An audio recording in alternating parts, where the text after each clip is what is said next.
Hi friends, welcome back to my channel SL Telugu vlogs and recipes.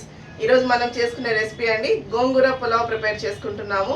చాలా సింపుల్గా అలాగే చాలా టేస్టీగా ఉంటుందండి.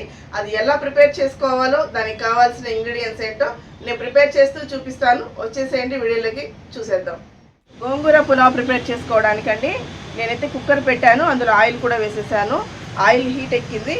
ఇప్పుడు మనం మసాలా దినుసులన్నీ కూడా వేసేసుకుందామండి. 4 లవంగాలు, నేను తీసుకున్న క్వాంటిటీకి సరిపడిన మసాలా అయితే వేస్తున్నాను నేను. దాల్చిన చెక్క, బిర్యానీ ఆకు, షాజీరా,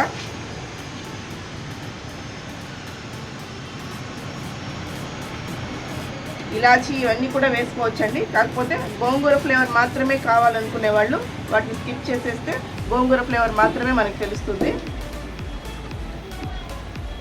ఈ ఫ్రై అయిపోయింది. తర్వాత జీడిపప్పు, ఒక 10 పీసులు జీడిపప్పు అండి.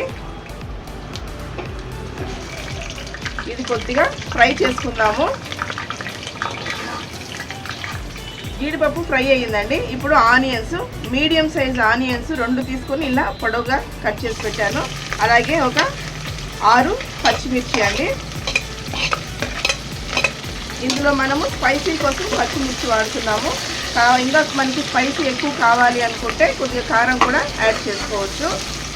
మనం తీసుకునే గోంగూర ఉండే పులుపును బట్టి.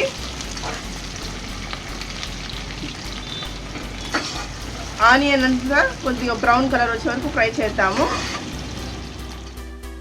ఆనియన్ ఫ్రై అయిపోయింది. ఇప్పుడు టమోటా యాడ్ చేసుకుందాము. ఒక మీడియం సైజు చిన్న టమోటా తీసుకొని ఇలా సన్నగా పీసెస్ కట్ చేసి పెట్టాను.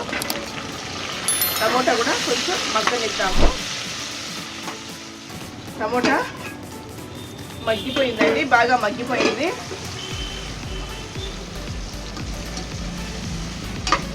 మనం ఇప్పుడు ముందుగానే క్లీన్గా వంచి వాటర్లో వాష్ చేసి పెట్టుకున్న గోంగూరని వేసేద్దామండి. ఇదైతే హాఫ్ కట్ట అండి.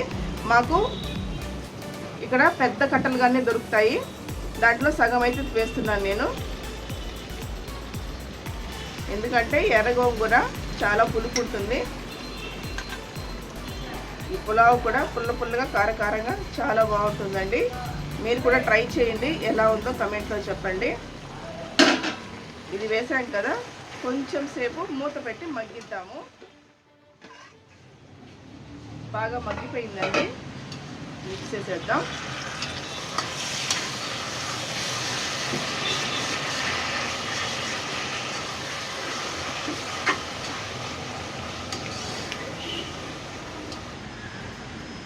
గోంగూర మగ్గిపోయిందండి. ఇప్పుడు మనము కొద్దిగా పసుపు వేసుకుందాము కలర్ కోసం. అలాగే కొద్దిగా మనం ఆల్రెడీ పచ్చిమిర్చి అయితే వేసాము. కొంచెం స్పైసీ కోసం ఒక 1/2 టీ స్పూన్ కారము, టేస్ట్కి తగినంత సాల్ట్. మనం ఇందులోనే రైస్ కూడా ఉడికిస్తాం కాబట్టి రైస్కి సరిపడిన సాల్ట్ వేసుకోవాలి. మనం మసాలా ఐటమ్స్ ఎక్కువగా వేసేసుకున్నామంటే ఫ్లేవర్ డామినేట్ చేస్తుందండి. మనకి గోంగూర ఫ్లేవర్ తెలియాలి అంటే, ఆ టేస్ట్ మనం బాగా తెలియాలి అంటే కొంచెం స్పైసెస్ అనేది తగ్గించుకోవాలి.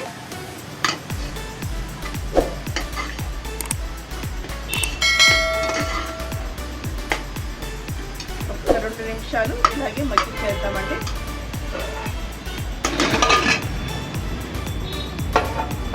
ఆకంతా బాగా మగ్గిపోయిందండి. ఇప్పుడు ముందుగానే మనము నానబెట్టి వేసుకున్న రైస్ని అయితే వేసేసుకుందాము. నేను ఈరోజు అయితే సోనా రైసే వేస్తున్నానండి. దీనికి బాస్మతి రైస్ కూడా వేసుకోవచ్చు, చాయిస్ మీదే అండి. ఏ రైస్ వేసుకున్నా కూడా టేస్ట్ బాగుంటుంది. రైస్ అన్ని వేసేసుకుందాము.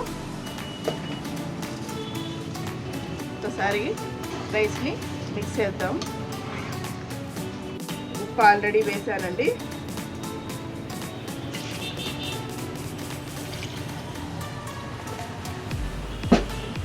3 విజిల్స్ అయితే వచ్చేసాయండి. ఆవిరంతా వెళ్ళిపోయింది. మనం కుక్కర్ మొత్తం ఓపెన్ చేసి చూద్దాము.